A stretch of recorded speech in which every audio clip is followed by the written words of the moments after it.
Bismillahirrahmanirrahim. Assalamualaikum warahmatullahi wabarakatuh.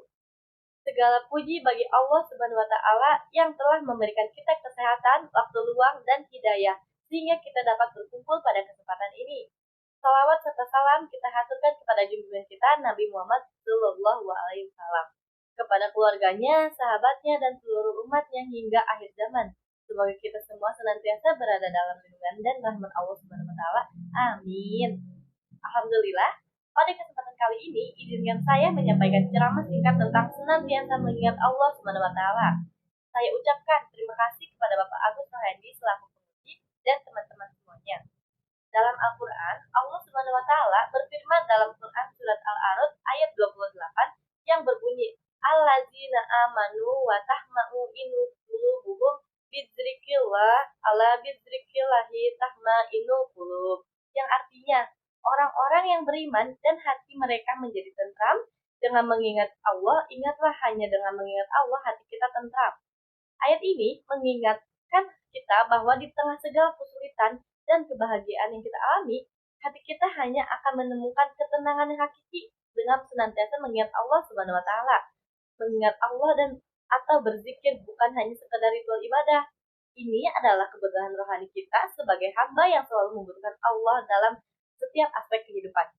Seperti yang pertama, mengingat Allah dalam setiap keadaan, tidak hanya saat kita berada dalam keadaan susah, kita juga dianjurkan untuk mengingat Allah dalam keadaan senang. Rasulullah mengajarkan kepada kita untuk selalu mengingat Allah dalam segala situasi, baik dan kebahagiaan.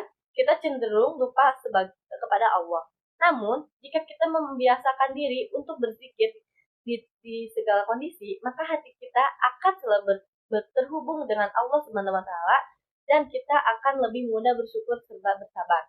Yang kedua, berzikir untuk memperkuatkan iman dan takwa. Mengingat Allah selalu berzikir dan ibadah lainnya juga dapat memperkuat iman dan takwa kita. Dengan zikir, kita mengingat kebesaran Allah, sifat-sifatnya yang maha pengasih dan maha penyayang, serta kekuasaannya yang meliputi segala sesuatu.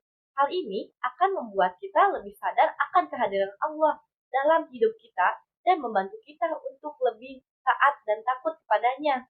Taat bukan dalam arti takut yang negatif, selain rasa hormat yang mendalam kepada Sang Pencipta. Yang ketiga, zikir sebagai penjaga dari sifat lalai dan maksiat.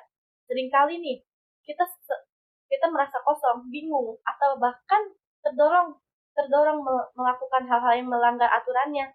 Zikir adalah tameng yang kuat dan sifat lalai dan maksiat. Saat hati kita sibuk mengingat Allah, maka akan sulit bagi kita untuk tergoda oleh hawa nafsu atau bisikan setan. Dengan zikir yang istiqomah, kita akan lebih waspada dan menjaga diri dan berperilaku sesuai tuntunan Allah Subhanahu wa taala. Yang keempat dan yang terakhir, manfaat zikir dalam kehidupan sehari-hari. Nah, mungkin sebagian dari kita merasa bahwa zikir hanya ibadah bertambah yang bisa dilakukan kapan saja. Namun, sebenarnya zikir hanya bermanfaat untuk kehidupan sehari-hari. Zikir membuat hati kita tenang, membantu kita mengambil keputusan yang bijak, dan menjaga kita agar tidak mudah stres. Rasulullah pernah bersabda bahwa zikir adalah makanan bagi jiwa kita, seperti halnya tubuh kita membutuhkan makanan. Ketika hati kita selalu ingat kepada Allah, maka semua yang kita lakukan akan menjadi lebih berkah dan bermakna. Hadirin semua, mari kita berusaha untuk selalu mengingat Allah Subhanahu wa taala di setiap saatnya, dimanapun kita berada, bisa mulai berbaca-baca zikir, sholat, dan bahkan dalam perbuatan sehari-hari. Menjaga hubungan kita dengan Allah adalah kunci ketenangan dan kebahagiaan sejati. Semoga Allah senantiasa memberikan kita kekuatan untuk selalu ingat kepadanya, memudahkan kita untuk melakukan amal-amal soleh, dan menjauhkan kita dari kelalaian. Amin ya rabbal alamin.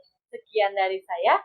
Mohon maaf bila ada kesalahan. Wassalamualaikum warahmatullahi wabarakatuh.